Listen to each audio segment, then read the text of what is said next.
tredicenne è ritrovata morta asfissiata in una cantina di un cascinale a Canale d'Alba, sempre legata a una catena lunga 2 metri da 8 mesi. Lei era viva in quella casa, era il Calleri Bartolomeo, molto gentile con i vicini, che la teneva come una schiava.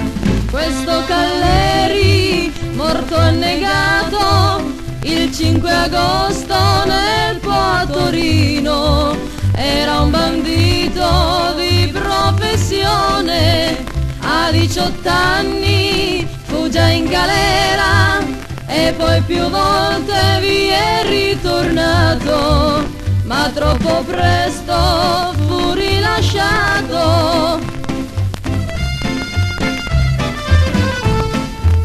Quando partiva per i suoi colpi, la rinchiudeva nella cantina e lei dormiva su una brandina.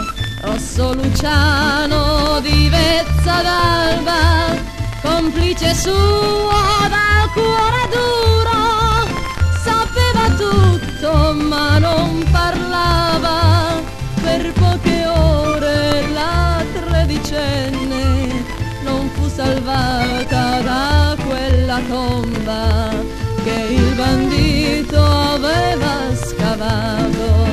La tredicenne sepolta viva sulla collina a Canale d'Alba, passava i giorni con un criminale, un po' in cucina, un po' in cantina, sempre legata in quella casa. Maria Teresa è prigioniera. A Cantarana, papà e mamma e i fratelli sono avvertiti dai giornalisti ormai di casa.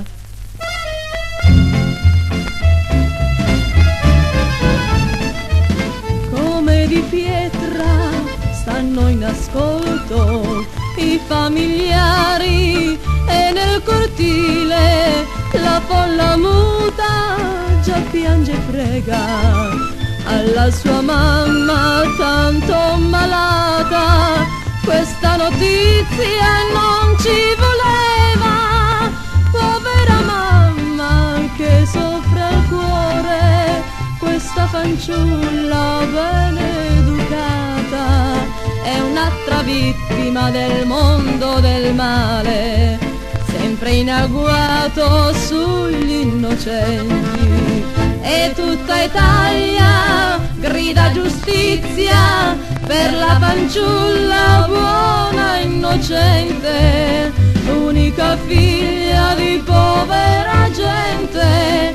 A Villafranca dove abitava con i suoi zii